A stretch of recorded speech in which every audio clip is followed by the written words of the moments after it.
1 kilo beef വരട്ടിയെടുക്കാനാണ്. അപ്പോൾ നമുക്കതിന് ആവശ്യത്തിന് ഉപ്പിട്ട് കൊടുത്തിട്ടുണ്ട്.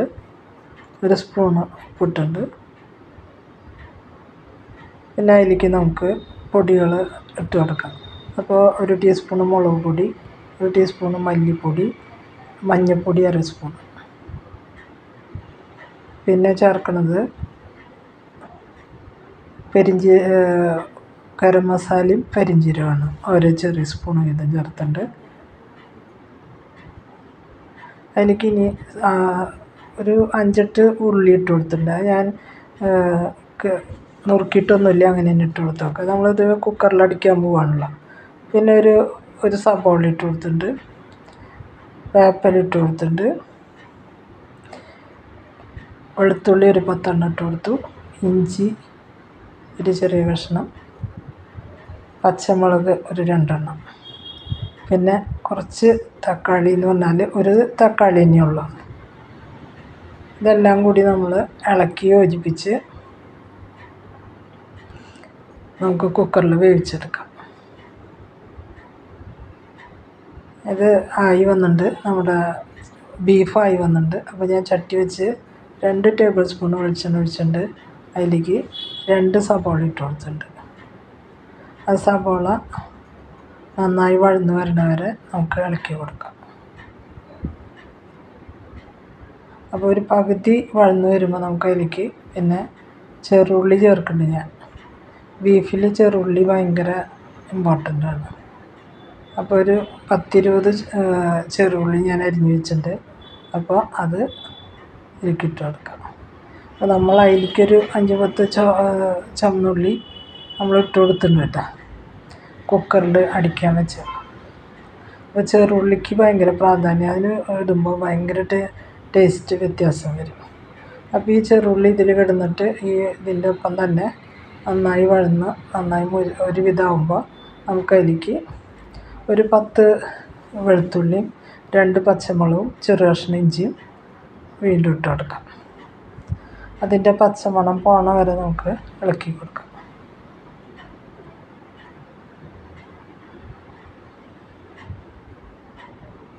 അതൊരുവിധമായി വരുമ്പോൾ നമുക്ക് അതിലേക്ക് വേപ്പില ഇട്ട് കൊടുക്കാം. അപ്പോൾ അതും മൊരിഞ്ഞ് അതിൽ വരട്ടെ.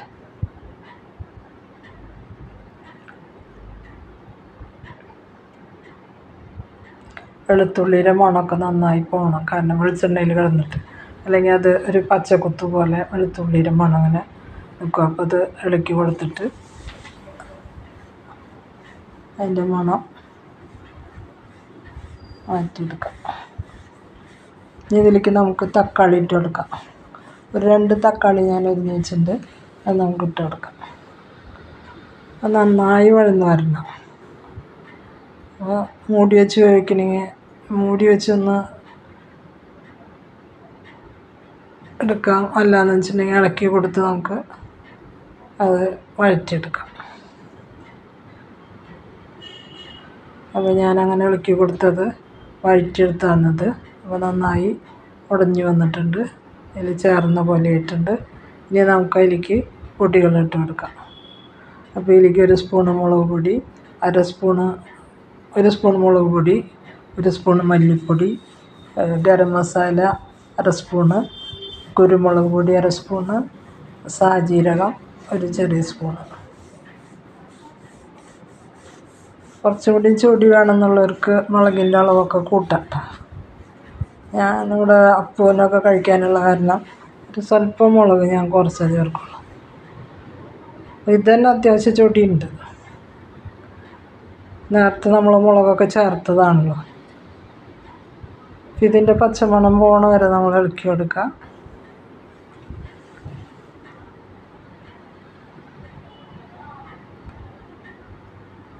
ആ മുളകിൻ്റെ പച്ചക്കുത്തൊക്കെ പോയില്ല എന്ന് വെച്ചിട്ടുണ്ടെങ്കിൽ കറിയുടെ ടേസ്റ്റ് തന്നെ വ്യത്യാസം വരും. അപ്പോൾ അത് നന്നായി ഇളക്കി കൊടുക്കണം.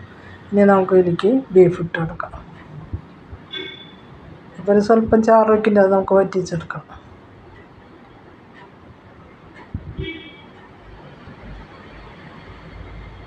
കുക്കറിൽ വയ്ക്കുമ്പോൾ നമ്മൾ എന്തോരം വെള്ളം വറ്റിയെടുത്താലും അതിൽ ഇത്തിരി വെള്ളം ഉണ്ടാവും. അപ്പോൾ നമ്മളത് അതിൽ നമ്മളിപ്പോൾ വെള്ളം ഒഴിച്ച് വെച്ചതൊന്നല്ല, വെള്ളം തീരെ വറ്റിയിട്ട് തന്നെയാണ് വെച്ചത്. പക്ഷേ അതിൽ വെള്ളമുണ്ട്. അത് നമുക്ക് ഇതിൽ കിടത്തുനിന്ന് വറ്റിച്ച് അതെടുക്കാം. വറ്റിയെടുക്കാനാണല്ലോ. അപ്പോൾ വെള്ളമൊക്കെ ഇപ്പോൾ ഈ നിൽക്കണതൊക്കെ 1 മിനിറ്റ് കൊണ്ട് വറ്റി അവസാനിക്കും. അപ്പോൾ നമ്മൾ ഇതിലേക്ക് നമുക്ക് പുതിന മല്ലിയിലേക്ക് ഇട്ട് കൊടുക്കാം. പുതിനയും മല്ലിയിലും ഞാൻ അരിഞ്ഞ് വെച്ചിട്ടുണ്ടായിരുന്നു ചെറുതാക്കി. അപ്പോൾ അതിൽ ഇട്ട് കൊടുക്കുക.